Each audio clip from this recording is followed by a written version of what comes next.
Les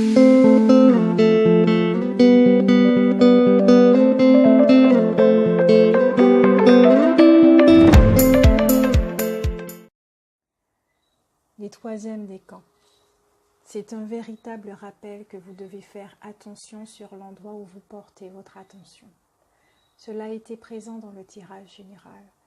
Et je crois qu'il y a une compréhension qui doit être faite à propos de la loi de l'attraction. Si vous êtes en pleine création et que vous écoutez plus votre peur d'échouer ou de réussir, comment allez-vous vous réaliser? C'est l'attention. Sur quoi sommes-nous concentrés? Donc, une observation des croyances qui sabotent notre travail. Au niveau des énergies, j'ai la sensation que certains accordent plus de crédit à l'extérieur qu'à leur intériorité. La carte de la communauté me fait un drôle d'effet, comme si quelque chose, une femme agissait, comme la sirène dans les films qui attire le marin qui finit par se noyer. Êtes-vous en contact avec ce genre de personnes? Le ressenti me laisse perplexe dans un sentiment de burk-burk. Tandis que d'autres s'écoutent très attentivement et portent justement leur attention sur leur voix interne. Pour vous, il est question de don, de clairvoyance avec l'homme réfléchi, sagesse et prendre du recul. Pour d'autres, vos énergies vous amènent à vivre une contrainte financière ce mois-ci. Peut-être portez-vous des croyances sur l'argent qui méritent d'être visitées. Vous êtes dans l'expérience du manque, donc la question suivante est: que représente pour vous l'abondance? Est-ce que vous pensez qu'elle se coupe, que vous en êtes séparés? Toujours avec la même carte, c'est comme si certains ouvraient les portes pour dénicher ces croyances justement pour rétablir la vérité. Parce qu'à un moment donné, cela suffit.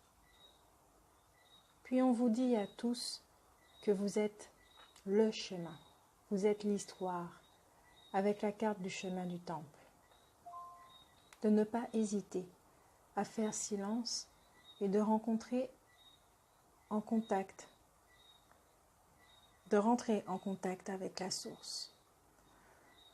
Le fou déterminé vous apprendra à vivre votre objectif, ce qui signifie une autre compréhension sur ce qu'est le succès. Oui, vous avez des intentions, mais elles se construisent dès le moment où vous posez cette intention. Avec quelle émotion l'avez-vous posée? Était-ce pour combler un manque? Qui a posé cette intention? Cette partie de vous qui expérimente le manque ou celle qui sait qu'elle est abondante? Parce que la carte de la cigogne avec l'oracle J, il est clair que vous êtes dans une période de gestation où vous pourrez reposer vos intentions en faisant preuve d'honnêteté.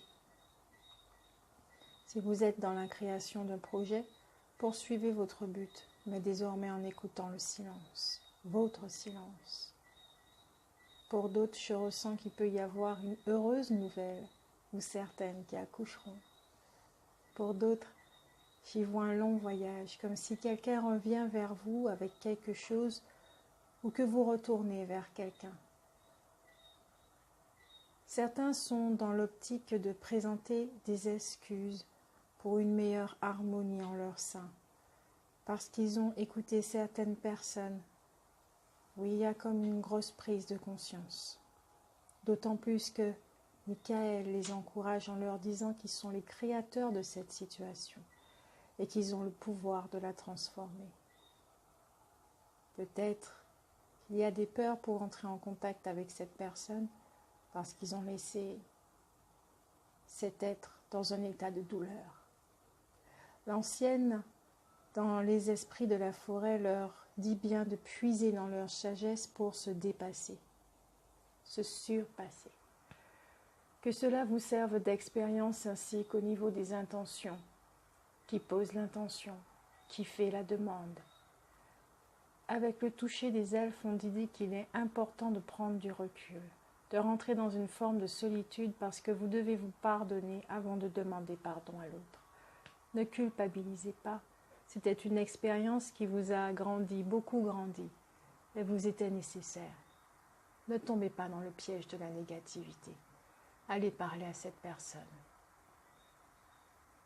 Écoutez-vous. Faites confiance à l'amour qui saura mettre les deux parties dans l'écoute. Cela sera un renouveau pour tout le monde parce que tout le monde aura appris de cette histoire. Je vous souhaite un bon mois de février et à bientôt.